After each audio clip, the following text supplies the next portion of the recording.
Good evening, I'm Harry Smith in for Joshua Johnson. Heavy lies the head that wears the crown, wrote Shakespeare. Today, hours after the death of his mother, King Charles III assumes its literal and figurative weight. But as the transfer of power begins, so does a period of national mourning. Today marks the first official day of solemn ceremonies in the UK. Ahead of the Queen's funeral, carefully orchestrated tributes like prayer services, church bells, and gun salutes took place.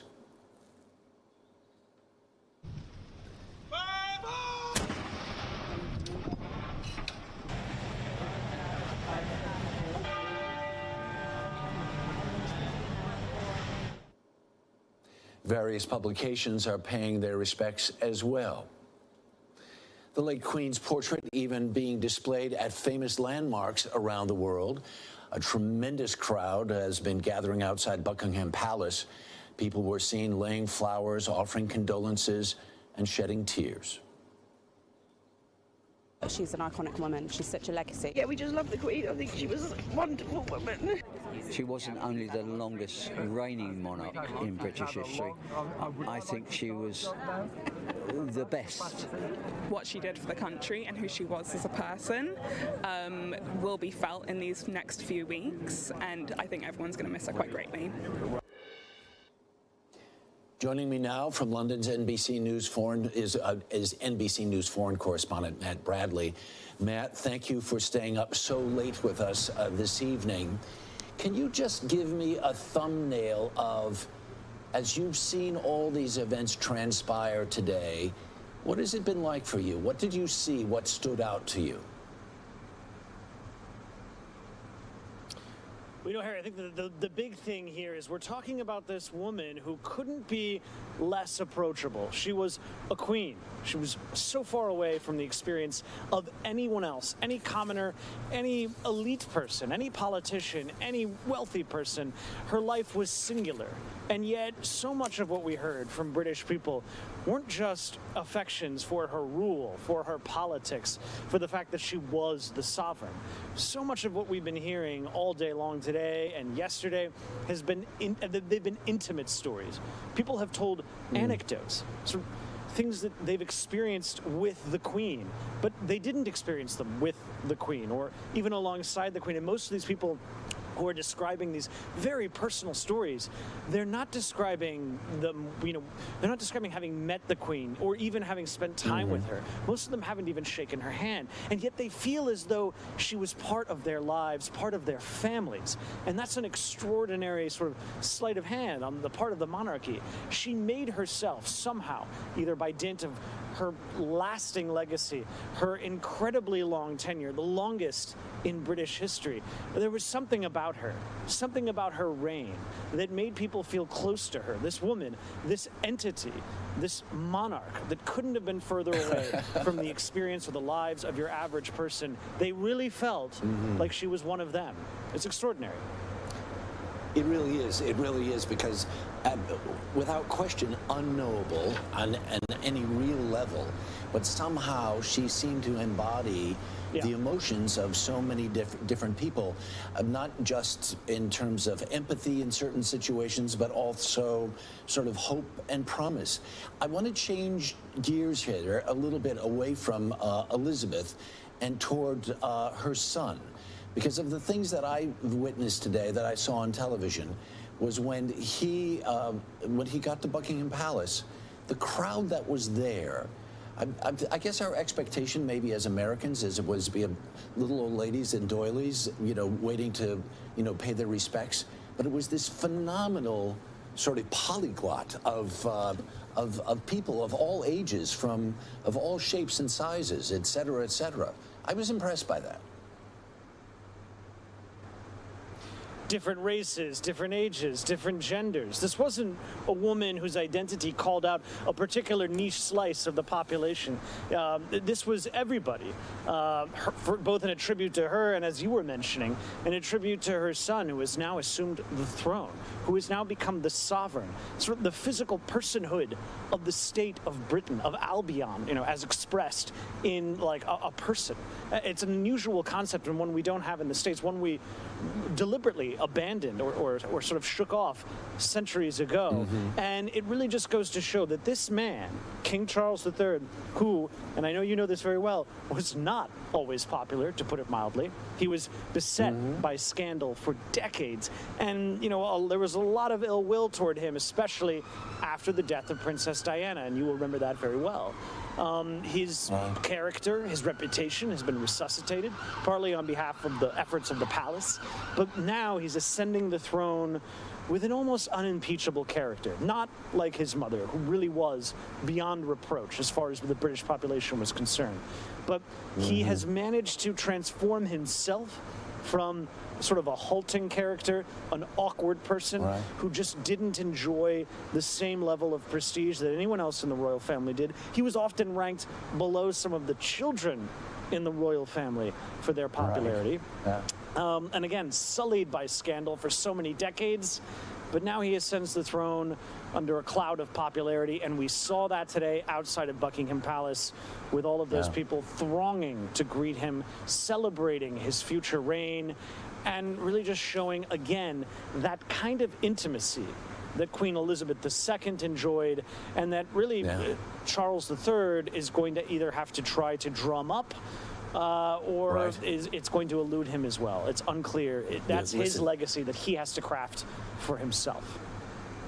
She certainly perfected it, and I think the other miracle of this time is that we as Americans kind of can't get enough of any of this news. Matt Bradley, thank you so much for taking the time to be up so late with us. I'm sure you've got a full day. I hope you get some sleep overnight tonight. Thank you so much. The second Elizabethan age is over, and a new monarch begins his reign. Queen Elizabeth was a life well lived, a promise with destiny kept, and she is mourned most deeply in her passing. That promise of lifelong service I renew to you all today. And to my darling Mama, as you begin your last great journey to join my dear late Papa, I want simply to say this: thank you. King Charles III, Queen Elizabeth's firstborn, and at 73 years old, the oldest person to assume the throne. The new king and queen consort traveled to London from Balmoral Castle. They were met with cheers outside Buckingham Palace and even a kiss, right? The royal standard flew above the palace for the first time under the new king's reign, and per tradition, King Charles III chose his own name. He is now the head of state in the United Kingdom and 14 other countries, including Australia and New Zealand. The king's official duties have already begun. Earlier today, he met with the new prime minister. But it's been so touching. This afternoon when we arrived here, all those people would come to give their condolences. Your Majesty, my very, very sincere condolences. You're very kind. It's the moment I've been dreading, as I know a lot of people have. Joining us now is the senior editor overseeing Royals coverage at People magazine, Michelle Tauber. Michelle, good evening. Good evening. Thanks for having me. We were having a lively chat just a moment ago with Matt over in London about Charles, but I'd love to get your impressions of this day. What did you feel and see and think and sense? Well, I agree. It was really remarkable to watch the new king mingle with the crowd so closely and so warmly in a way that, we haven't seen necessarily in the past. Charles is someone who, works to connect with the public, but certainly he has never connected with them as their monarch, which he did for the first time today. Spent a great deal of time with them before he and Camilla headed into Buckingham Palace. The other thing that really struck me today was the speech that the new King Charles gave, his first address to the nation. And I really was struck by how personal that speech was. We heard him touch on so many things in a pretty short 1,000-word speech that really spoke to his priorities at the moment. So one of those was hearing him refer to his darling wife, Camilla, and saying that he is officially naming her queen consort. Hearing him officially name his heir, Prince William, and William's wife, Kate, as the new Prince of Wales and Princess of Wales. And I think most strikingly, his acknowledgement of Meghan and Harry and saying, expressing his love for them. It was such a surprising moment to me. Yes, yes. I was not expecting, most of us, I think we're not expecting that because it was so personal. And, you know, one of the things I took from that was that he was recognizing that although they are no longer working royal family members, he recognized how much of a foothold they have in the public consciousness and wanted to address that. I think that that's a really interesting distinction from perhaps his mother, who in that moment a few decades ago perhaps wouldn't have said something like that. It would have been, you are no longer serving as senior royals, you know, we wish you well, but you're not going to be in my formal inaugural speech. And he made sure they were. Yeah. It's so interesting to watch him because so much of our consciousness about him comes from the era of his first marriage, right? Yes. And that all that tension and all the grief and all, et cetera, et cetera. And he's been in the picture, but on the side for so long. And now for him to take center stage as he has, at the age that he is, I would say he wears it well now, that in a way that I don't think he could have even 10 years ago or 15 years ago. I agree with you, Harry. I think that we have really seen the evolution of the Prince of Wales into King Charles III. And I think that, you know, this is a man who was at one point one of the most hated, certainly Americans, especially, you know, speaking to an American audience, this was a man who, you know, was unfaithful to Princess Diana, one of the most beloved figures in the modern era.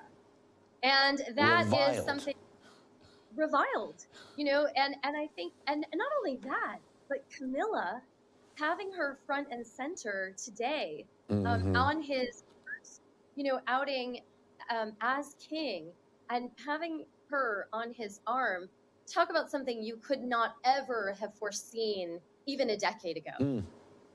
Right? It is. It's all pretty remarkable.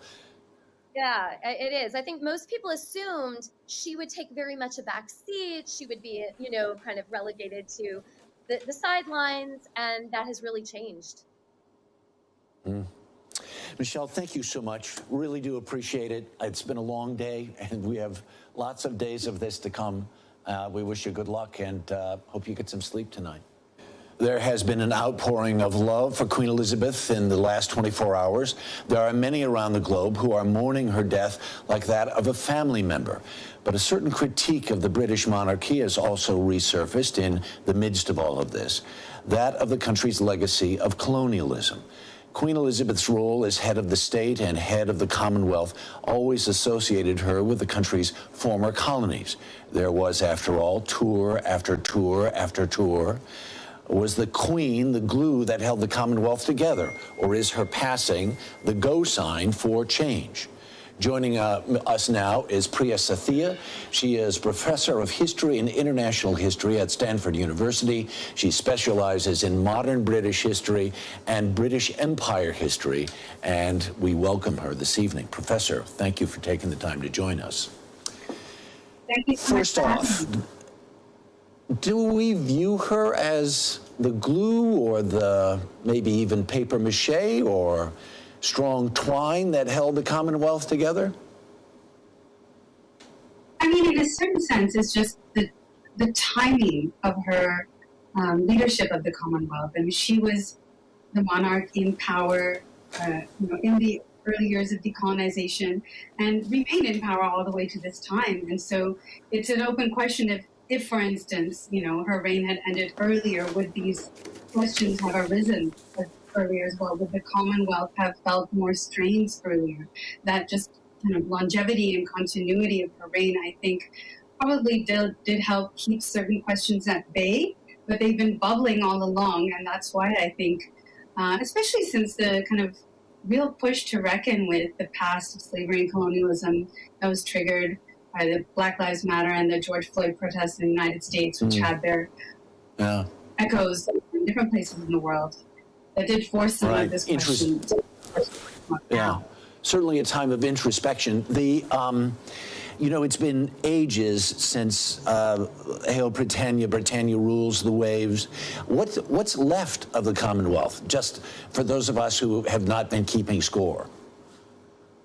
Oh, I mean, the Commonwealth exists. It's a, you know, it hasn't fallen apart or anything. You know, even when Barbados decided to remove the Queen as head of state, it became a republic, but it still remained a member of the Commonwealth. So just because, you know, there are other republics in the Commonwealth as well, like India. So it's not that the Commonwealth is suddenly falling apart or anything like that. There's a great deal of continuity now. King Charles III will take up leadership of the same body. So, you know, removing the Queen is not the same thing as leaving the Commonwealth. I'm wondering, though, William and Kate were in the Caribbean not so long ago. They were not always welcomed with a red carpet, so to speak, more by protesters and people chanting slogans of "it's time for reparation." Have we ever heard a royal apologize for some of the evil doings of the empire through the centuries? There was one instance in 1995 when the Queen went to New Zealand, and she wrote a formal apology to a certain subset of the Maoris, and that allowed a small fraction of land that they had lost in the 1860s to be restored. That apology then, you know, entered the law and became the foundation of many other legal claims that followed. But on other occasions, she's come close to an apology, but not quite apologized. And that's true for even, for instance, King Philippe of Belgium, you know, just deeply regretted what Belgium had done in the Congo. I know Emperor Hirohito, for a very different example, struggled a lot with wanting to apologize to his own people and never quite was able to do that. She expressed regret in 2011 for the nature of Ireland's relationship with Britain. So, I mean, and other political figures have also kind of tiptoed around this. But in a broad sense, no, there has been no clear sort of royal statement condemning, you know, slavery or colonialism, or even the royal families and monarchy's own kind of complicity, you know, in the past in those practices. Yeah, because there was a king even in the late 1500s who was still hanging on to the idea of slavery and not wanting to say it's time to be done with it. I wonder, though, quickly, just a sense of, will the tables be set differently for Charles? We wonder if the expectations from him will go up with his mother's passing.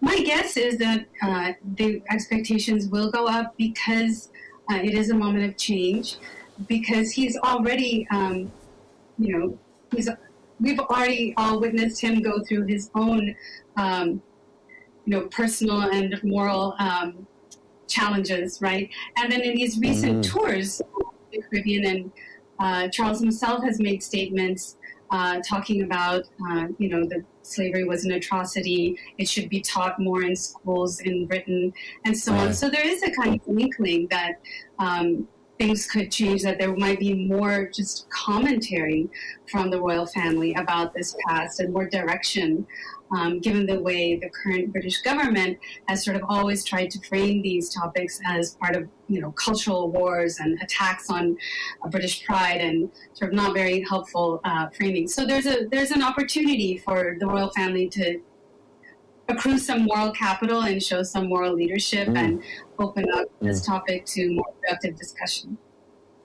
But let's see, you know, how it goes. Professor Sathya, thank you very, very much. Appreciate your insight. We're going to get to some of today's other top stories in a moment, including Michigan voters getting the chance to vote on abortion this fall, the latest developments on former President Trump's seized documents, and what Vice President Kamala Harris told NBC's Chuck Todd about Trump and possible charges. That's all just ahead. Stay close.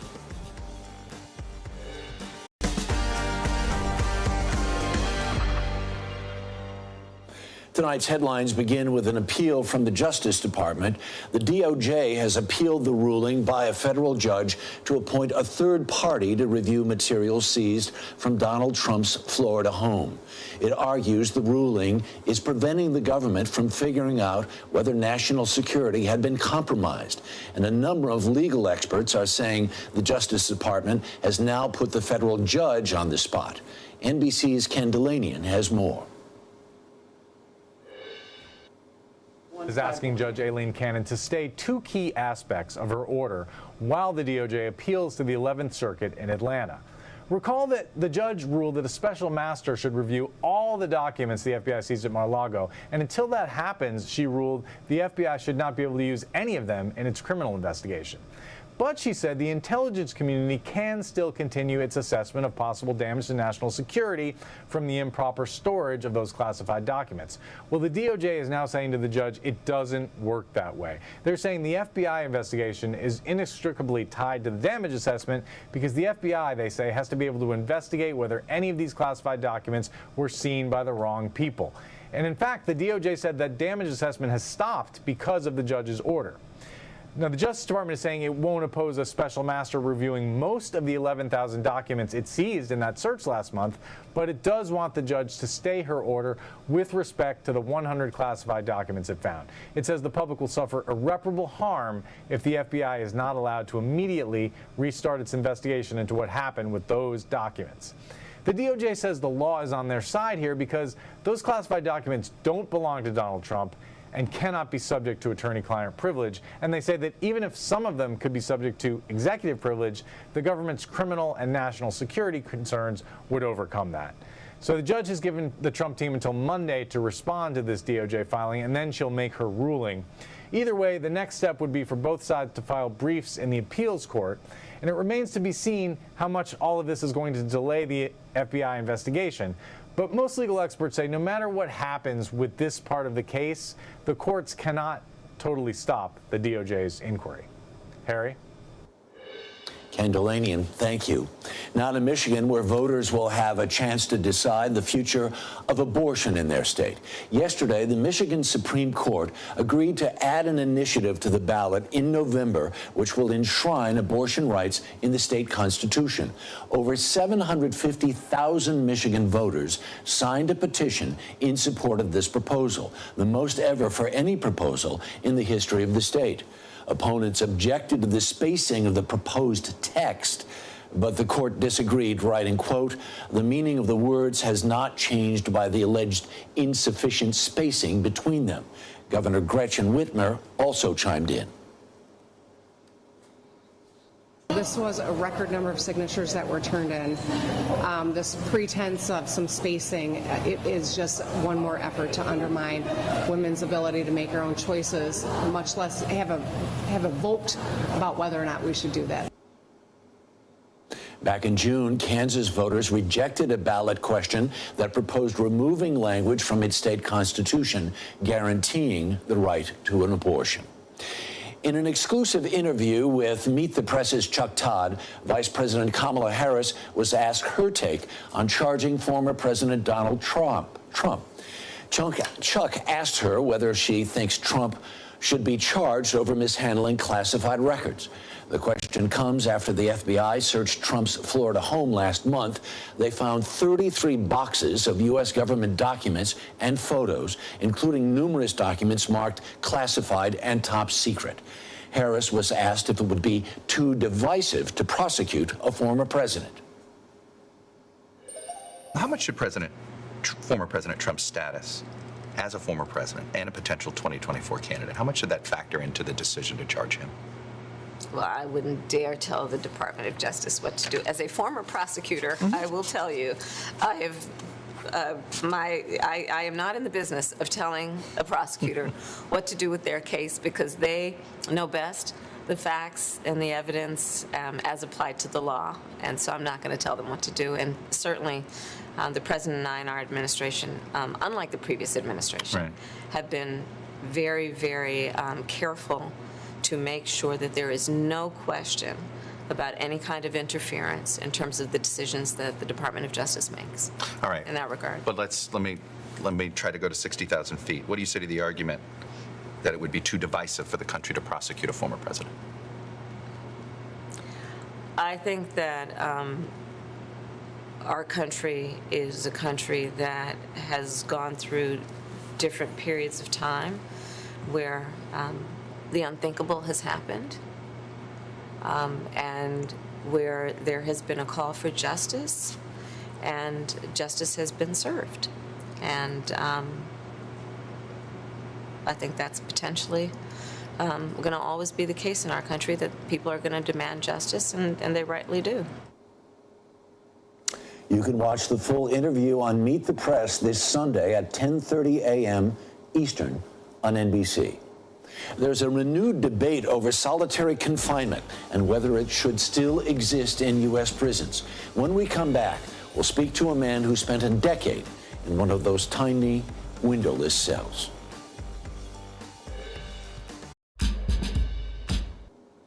The United Nations, among other groups, says prolonged or indefinite solitary confinement should be banned.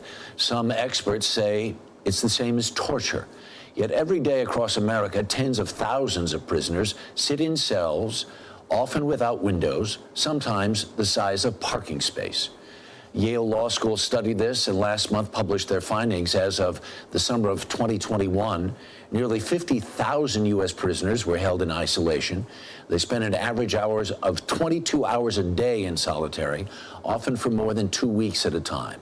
A new bill in California hopes to cut down on that time. It's called the California Mandela Act. It puts rules on how long and how often prisons can put people in isolation. It also outlaws it for younger and older prisoners. Joining me now is Kevin McCarthy, an undergraduate student at UC Berkeley, who is an advocate of the California Mandela Act. And he recently wrote an op-ed for the San Francisco Chronicle about his time in solitary confinement. Good evening, sir. Good evening, Harry. Thank you for having me. How long were you in prison altogether? Total of 22 years, from the time I was 16 years old till 39. And of that time, 22 years, how much did you spend in solitary? Roughly 12 years. 2 years as a minor. That's correct. 2 years as a minor and almost 10 years as an adult. Why did they tell you they put you in solitary? I had an interpersonal friendship with somebody who was deemed a prison gang affiliate. California has an administrative regulation. Anybody who's deemed a prison gang affiliate is placed in solitary confinement. We have people who've been in solitary confinement for decades over mere affiliation with other people, for political ideas, or being a perceived threat to prison officials. Gotcha. What was it like? It was,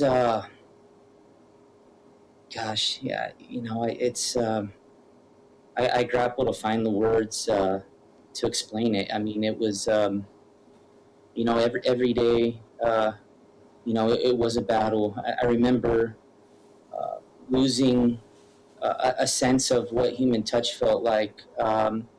As the years went on, I began to lose, you know, contact with, you know, with my family and loved ones. Little by little, I just, you know, felt like my contact with the world was dwindling. It's torture. Inhumane is a word that's used often. Studies have shown it makes people physically sick. psychologically destabilizing. It makes it very difficult for people in solitary to go back in the general prison population. In the time that you were in isolation, do you think for whatever reason they put you there that it worked, that there was some benefit to the other population or to you as a person? Not at all. I'm still dealing with the adverse effects of solitary confinement to this day. I saw many people attempt suicide just because they couldn't take it any longer.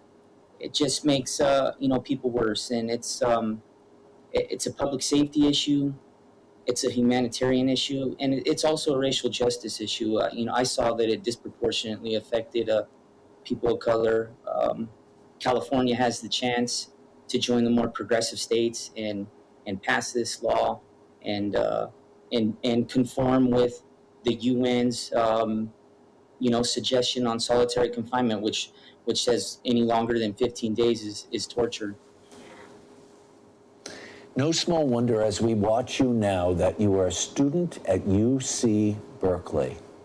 What does it mean to you to be where you are now with that smile on your face? I'm one of the lucky ones. This doesn't mean that excessive prison sentences work. This doesn't mean that solitary confinement works.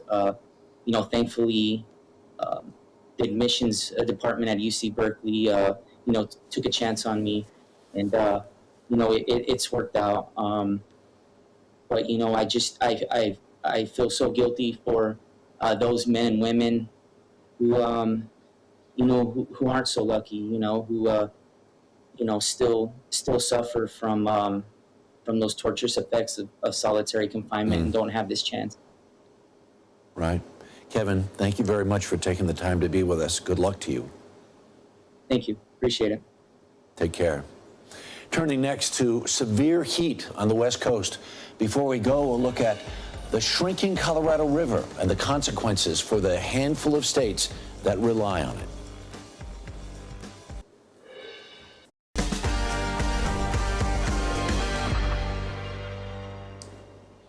The extreme heat in the western part of the country is not letting up. It's been sweltering for 10 days and counting.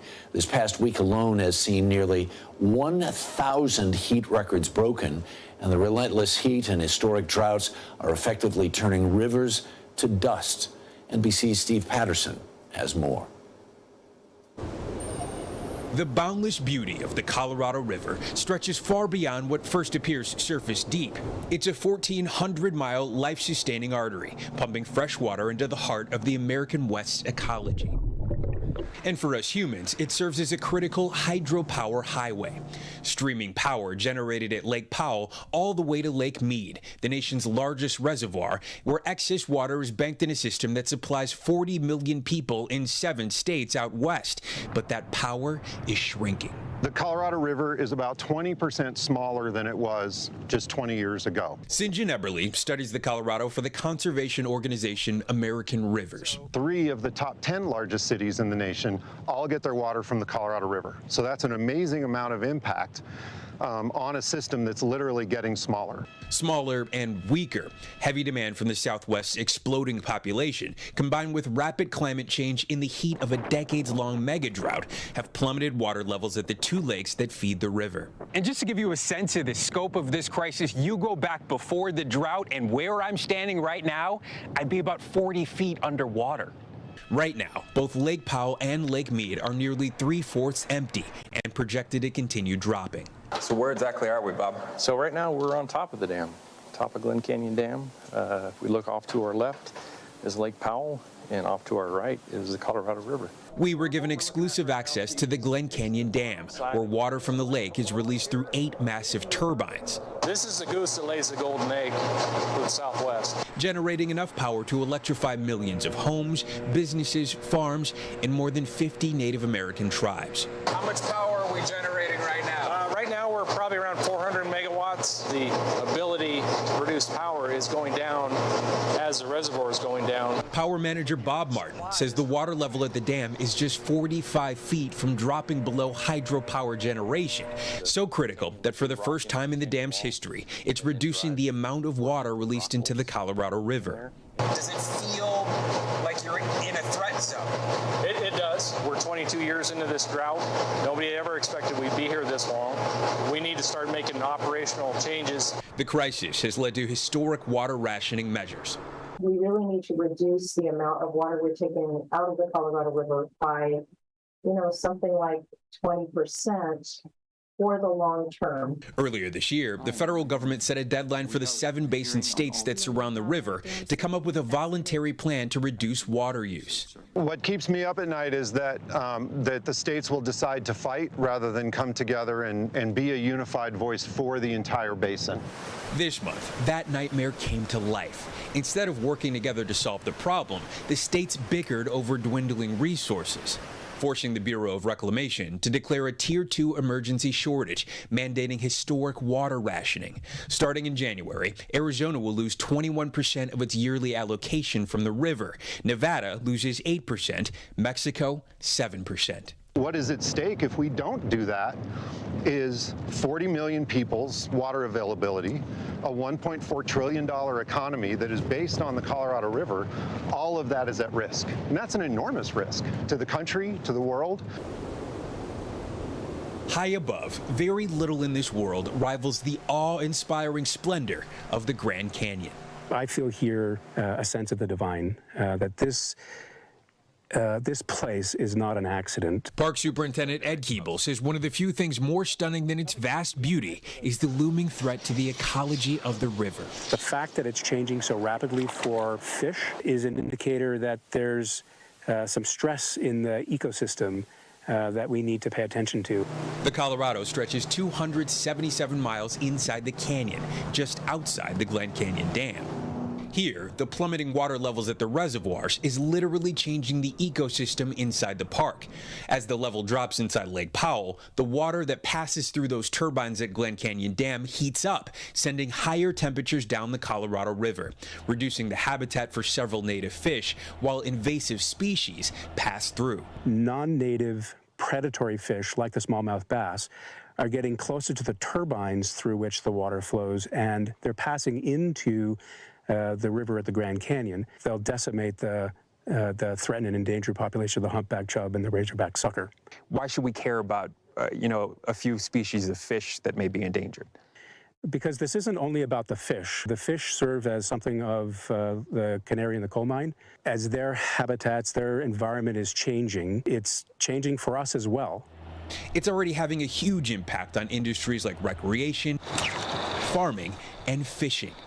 Between 66 and 67 degrees right now. You said that this fishery is on the abyss.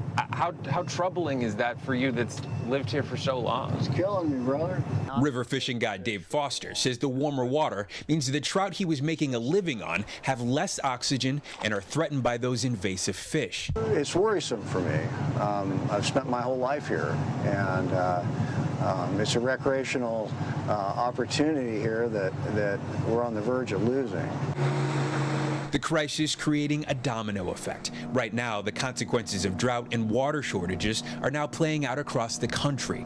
34% of the Midwest is abnormally dry or experiencing drought. 70% of the West is in a moderate drought, and 98% of California is in severe drought.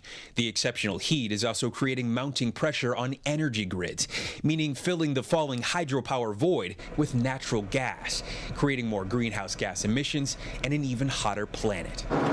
The lack of water creating an uncertain future for farmers. We're not making money. As a matter of fact, we're losing it, and we don't know how long we can hang in there. Third-generation Arizona farmer Nancy Kaywood says less than half of her 247-acre farm is producing crops. My son has got worry lines and bags under his eyes, so do I, because we constantly worry about how we're going to hang in there. Looking for any hint of a solution, we spoke to the Federal Bureau of Reclamation at the head of Power and Water in the West. It's not an easy problem to solve. Regional Bureau Director Katrina Grant says the way forward is still firmly centered on collaboration between the Western states. We really are committed to working closely with the basin states on what they come up with and how we can implement that together. And I firmly believe that a collaborative solution is the best approach. So we are committed to continuing to work together. But with the crisis deepening by the day and no solid plan on the horizon, the outlook is tough for a region already drying up. A fragile flow on the brink of total collapse. And Steve Patterson joins us now. Great, great piece. Thank you for bringing it to us. There's so much frustration when you watch something like this, and it grieves me to see that these states can't get together and figure out a solution together. Do you see that on the horizon at all?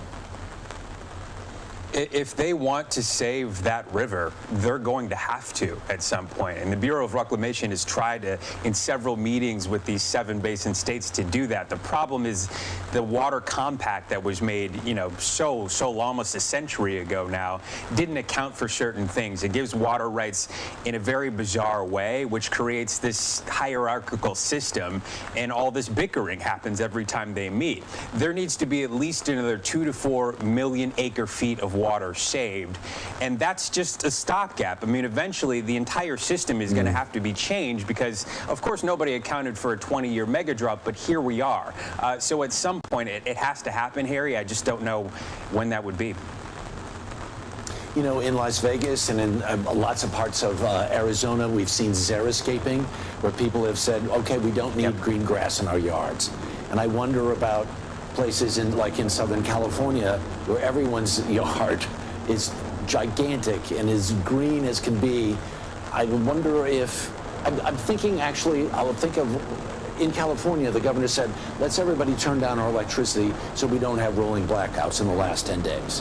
Yeah. Could people on their own somehow say, we can take this into our hands and help be part of the solutions? Yes, I think there needs to be, though, with all things, Harry, incentives to do that. I think there needs to be a governmental system to provide cash to farmers to use less water. They use about 80% of the water that comes from the Colorado River. But people at home as well, to say, let's change your yard into something that is more manageable, that takes less water. It's happening in some golf courses. Golf courses actually use a lot of water. So in places where people aren't actually playing the hole, they can take that grass out and put in something that is much more manageable. One of the craziest things is the city you wouldn't think of that is actually doing the most, Las Vegas. They reclaim about 93% of their water that they use. It's almost like a closed loop system that they're able to feed back into the river. If more cities in more states did that, this would be a lot less of a problem, but here we are. Harry? Mr. Patterson, great work. Do appreciate it, sir. Have a good evening. Thanks. Thank you, Harry. You bet. In this summer of miserable heat, it just seems to continue and continue, especially in the Southwest. Bill Cairns is here to tell us more.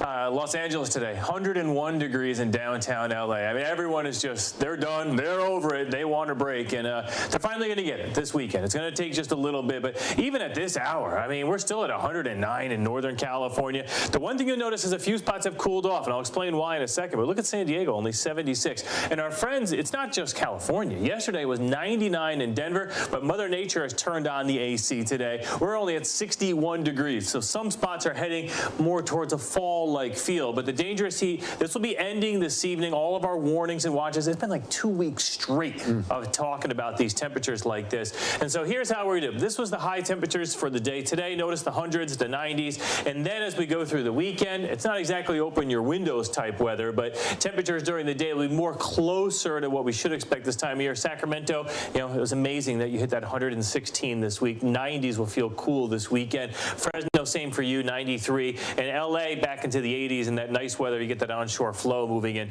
That'll be nice. And here's why. And how unusual is this, right? I mean, right, with a hurricane there. it's like people in California don't have enough to worry about, right? The wildfires, the mudslides, earthquakes. And then, yes, it has happened before. It's not like this is the first time ever. It's happened twice in the last 50 years. This will be 3 times. times. But a tropical storm just off the coast of San Diego is rotating rain through, and some of that's trying to move in towards Los Angeles as we move through the evening rush hour. And you know what any rain there during the evening rush hour looks like. So flood watches extend up to Vegas. And this is because of this tropical moisture to be with us all weekend long. And these areas that maroon, this is the desert areas and the mountainous areas of Southern California. They are under flash flood warnings for that area. So that's one side of the country. And then we have to talk about the East Coast, which has been soaked for weeks and weeks and weeks. Yeah, it's funny because so many people have been talking about this really hot summer, but it hasn't been all that hot in the South. They've had a lot of periods of rain and cloudy conditions that continues at this hour, and we are concerned with the flash flood threat. And if you've ever been down to beautiful Charleston, the Brunswick area, Savannah, this is all low-lying country, and they're very flood prone if they get areas of heavy rain. And that's why we're under these flood watches right through the weekend for those areas. And also the Big Bend here of Florida, that's the area south of Tallahassee, and all the way up to even Tampa and Sarasota. We're under flood watches. Possibilities, and this is a lot of rain, 1 to 3 inches, maybe at most up to 6 to 10. And then the other thing is, this is the peak of hurricane season. Like, this is typically when we've had some of our horrific storms. We do have a big beast of a storm out there. This is Hurricane Earl, almost up to a major Category 3 hurricane, but it is passing away from Bermuda. A little bit of rain for our friends in Nova Scotia and Newfoundland, but the large waves from that this weekend are going to be an issue. We had one rip current fatality yesterday in South Carolina, and that's the threat this weekend. Although it's going to be beautiful and sunny from North Carolina all the way through Maine, be careful at the beaches. There'll be large swells. So, Karen's, the weather is always news. Yes. Thank you so much. And thank you for making time for us. Until we meet again, I'm Harry Smith. Joshua Johnson will be back on Monday. Until then, have a great weekend. Good night.